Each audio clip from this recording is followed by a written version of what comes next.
So we're going to talk about total arthroplasty with poliomyelitis.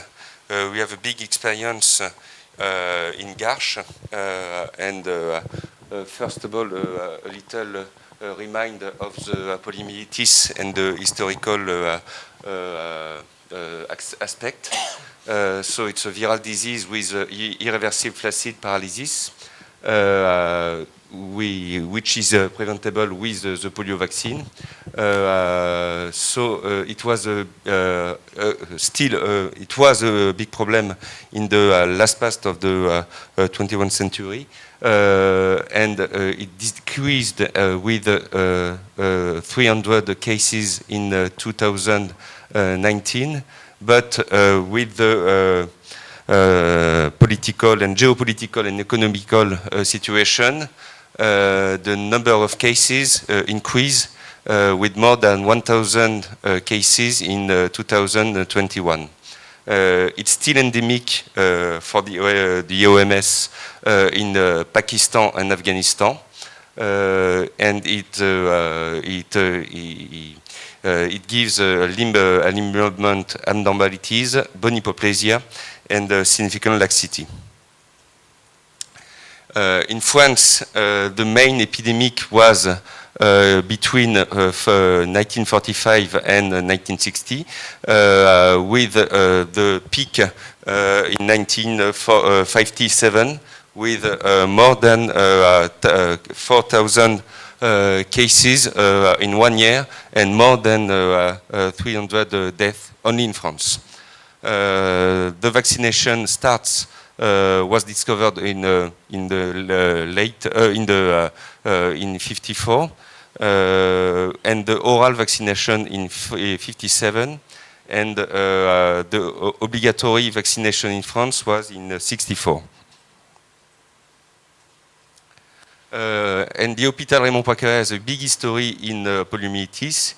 It was just after the war the Centre de traitement des séquelles de poliomyélite, officially, with Professor Gossior, a national reference center with transversal treatment, with medical, school, psychological, rehabilitation, prevention, surgeries.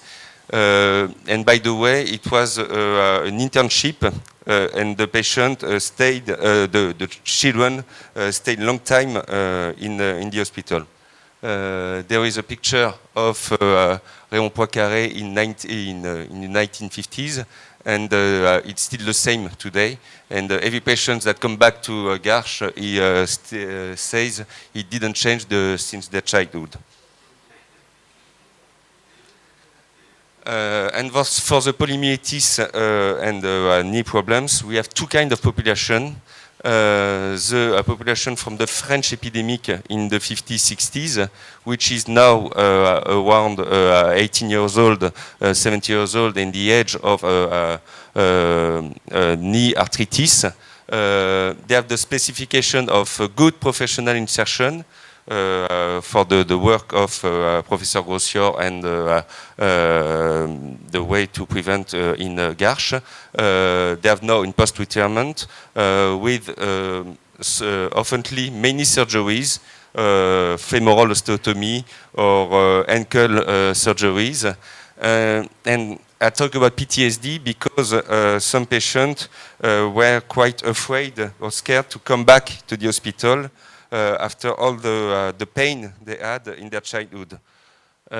So it's difficult for them to come back, and sometimes they come back very late for the surgery. And we have other population, worldwide immigrants, no stereotype in that description, but it's different kind of problem, different kind of way to treat, with important deformities, because no prevention or less prevention, social isolation, multiple issues with back pain, ankle pain, hip pain, and language distance, which is a problem to treat and to help them. A little reminder of physiology. The knee locking with quadriceps dysfunction requires not only hyperextension, but also powerful triceps and echinus and powerful gluteus maximal to keep the knee behind and help it to lock it. And we have to be very focused on the ankle stability and also the hip because it's a very alignment between hip, knee recurvatum, and ankle stability. We have to see all the lower limb to prepare those kind of surgery. And I want also talk about pseudo hyperextension with compensation sometimes in valgus with internal rotation, or in the other side, external rotation of the hip and varus. And those kind of people walk with that compensation, with that deformities, and we have to consider that before to do surgeries. And we have to do anticipation and imagine what the total knee arthroplasty will do on their walk. It's not the purpose to do anatomical reconstruction, it's the purpose to do functional knee. So between 2006 and 2019, we had 22 knees, I think, and 30% with no quadriceps, 0 on 5 quadriceps. Varus and valgus in deformities in also a lot of people. And the land discrepancy more than 3 centimeters in a lot of patients also. So we 22 patients. We saw that osteoarthritis was on the strong skies with significant land discrepancy.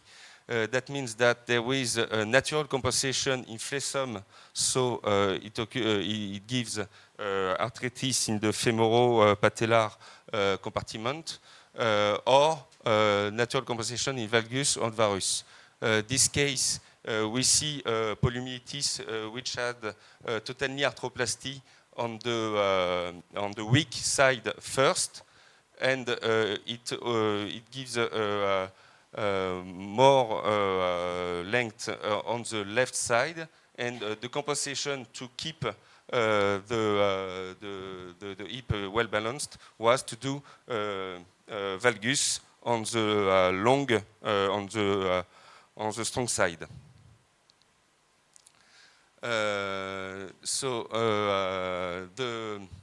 We have two kinds of prosthesis: hinge prosthesis, and the medial quadriceps strength was 0, and sliding prosthesis, classical prosthesis, when the medial quadriceps when the quadriceps was stronger.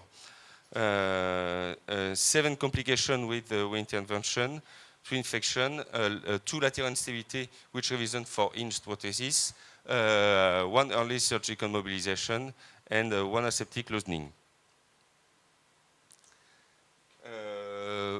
There is an improvement of score ESS significantly.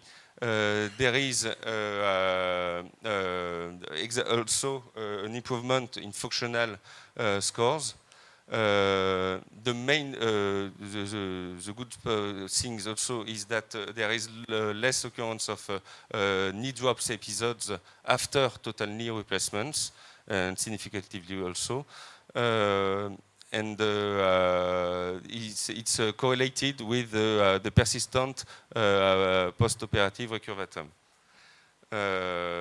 7 patients had a crural orthosis before the surgery, only 4 needed to keep after it. And the presence of recurvatum is correlated with better score. In the literature between 92 and 2016, there was only 92 cases reported. So this is the biggest series in the literature for the moment.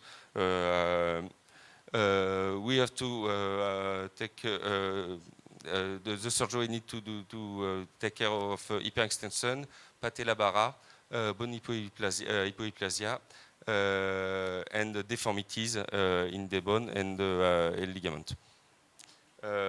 There's as many complications in our series than in literature.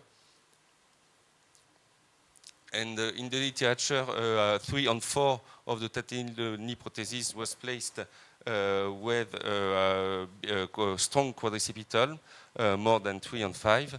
In this case, we have 37 patients with only 30 with such strong quadriceps.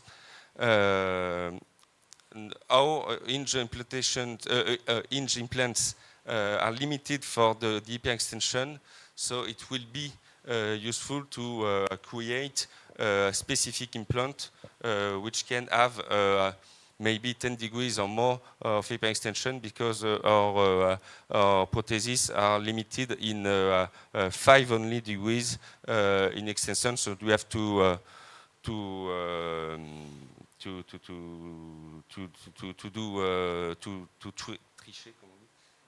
have some tweaks in the cuts to have more hyperextension. And there is no specific implant for the size also with the hypoplasia, which is a problem. Also in the discussion, we had the functional scores that were maybe related to the post-polyarthritis syndrome, but I don't think that. It's more about polyarthritis, aging, and low muscular resources. The discussion also about the timing to do those kind of surgery.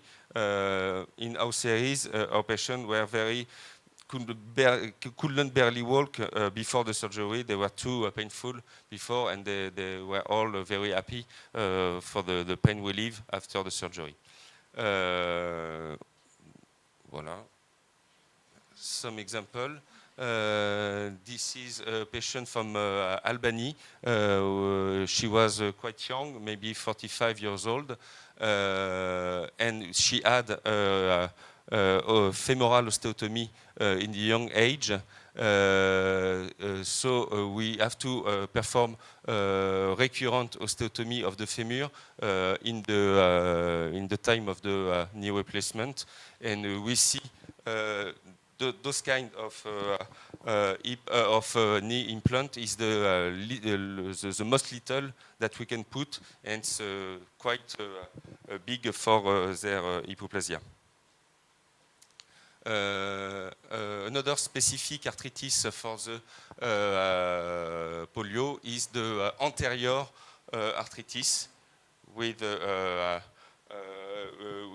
and it's quite difficult to see in the classic profile without extension in the X-rays. So we do TDM to see those kind of arthritis. And an example of big deformity in varus with ligament laxity in this knee, and the hinge prosthesis can correct all the deformity. Thank you.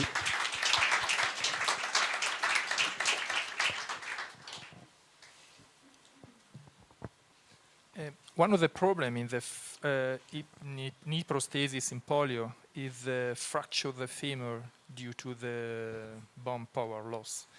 And do you use cast after prosthesis to prevent fracture? if they had a femoral osteotomy before, sometimes we can put or hinge the prosthesis across the fracture, or we can do osteotomy like we did before. But we didn't have a fracture problem in the femur, but most in the tibia because of the little size of the tibia. The size of the femur is not a problem. We can still put prosthesis, but in the tibia, it's way more difficult.